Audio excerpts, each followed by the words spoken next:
আসসালামু আলাইকুম। আজকে আমি তোমাদের মুচমুচে বেগুনি বানিয়ে দেখাবো।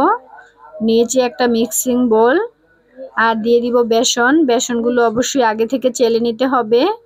আর দিয়ে দিব লবণ, মরিচ, জিরার গুঁড়ো দিয়ে এখন ভালোভাবে এটাকে আমি একটু মিশিয়ে নিব। আর দিব আমি আদা রসুনের পেস্ট, খুবই সামান্য।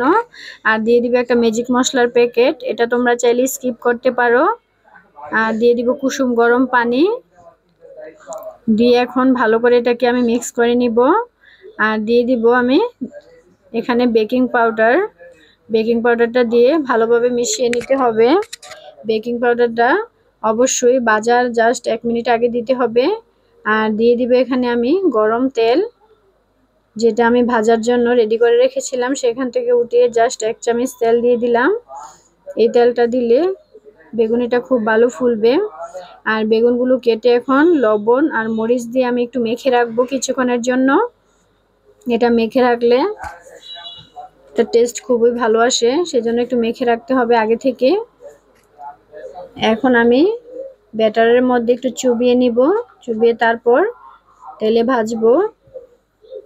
তেলটা আগে থেকে হাই হিটে গরম করে রাখতে হবে।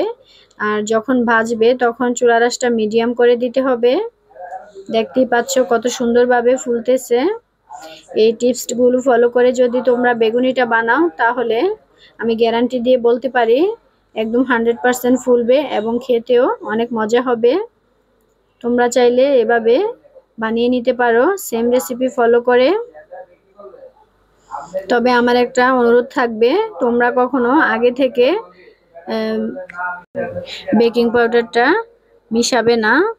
যখন বাজবে ইনস্ট্যান্ট তখন মিশিয়ে বানাবে, তাহলে বেগুনিটা 100% খুব সুন্দরভাবে ফুলবে। দেখতেই পাচ্ছ আমি কিভাবে এটাকে করতেছি। গোল্ডেন ব্রাউন কালার ধারণ করেছে। এই পর্যায়ে চুলার আঁচটা মিডিয়ামই রাখতে হবে, তা না হলে কিন্তু এটা পুড়ে যাবে আর ভিতরে কাঁচা থাকবে। সেজন্য চুলার আঁচটা মিডিয়ামে রেখে এটাকে মচমচে করে ভেজে নিতে হবে।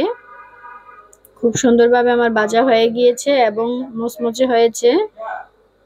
বেগুনিটা আমি এখন একটা টিস্যু পেপারের মধ্যে উঠিয়ে রাখবো, তেলটা যাতে খুব ভালোভাবে অ্যাবজর্ব করতে পারে। তো আমার ভিডিওটা যদি ভালো লেগে থাকে সাবস্ক্রাইব করে দিবে। আসসালামু আলাইকুম।